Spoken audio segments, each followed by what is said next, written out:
Political parties in the giant Azimio coalition, which is the Kenya's opposition coalition led by Raila Odinga, are at war after a section of the coalition leaders endorsed Kalonzo Musyoka as the new coalition leader, hence forcing the ODM leadership to address the press, warning them to stop forcing Odinga into endorsing the Buffalo Soldier from Kamba at the moment. As a party, we will not accept any continued attempt to use Raila Odinga as a human shield, and any continued attempt to twist him into endorsing anybody at this stage, or any continued attempt to use him as an excuse for the failure of leadership in individual constituent parties of Azimio.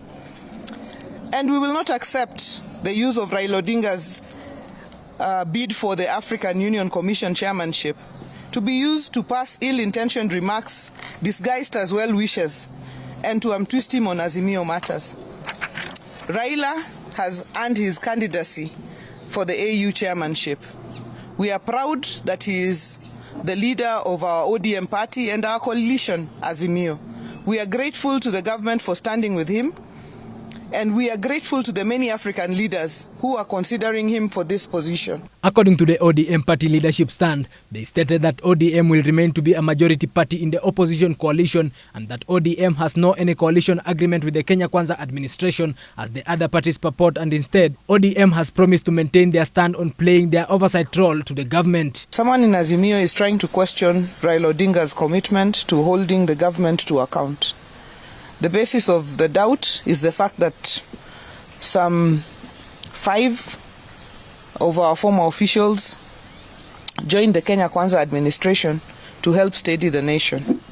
We wish to restate that the fact remains what our party leader, Right Honorable Raila Odinga, has said before.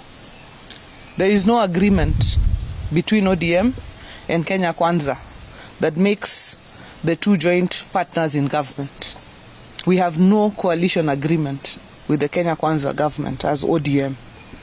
In response to a national emergency and the need to steady the nation, ODM agreed to release in their individual capacities the members who have been tapped by the president. According to the Registrar of the Political Parties Act, the Act states that public officer shall not be eligible to a founding member of a political party and holds office in a political party.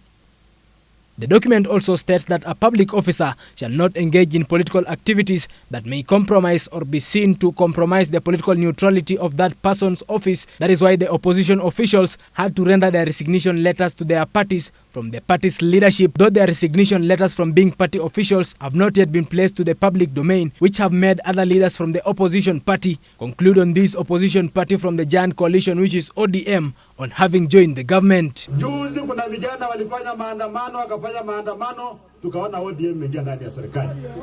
Sisi tunaomba ndugu zetu wa ODM, tunawaomba watoto wa ODM, mumekaribishwa kuingia kwa serikali.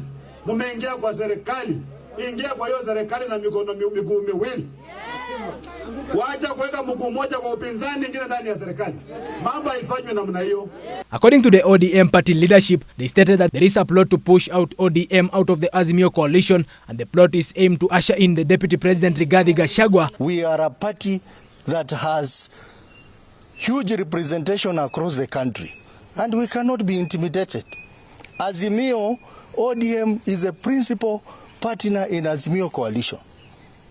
We cannot be lectured by some of our junior partners in the party, in the coalition, that we leave coalition.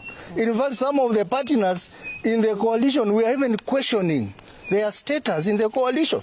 Jubilee Party, for example, when Honorable Kioni talks about Jubilee, which Jubilee is he talking about? We know we have 2 factions in Jubilee.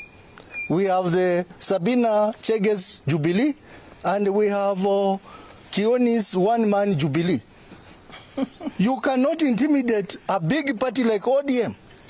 I think, Mr. Kioni, we want to advise you to read the law and to visit the office of the Registrar of Political Parties. And I want also to caution them that any attempt to push ODM out of Azimio will be very detrimental to those people who are pushing that arrangement, because ODM will still remain a single major party in the opposition based on the numbers that we have in the National Assembly. Davis Karani, GBS News, Nairobi.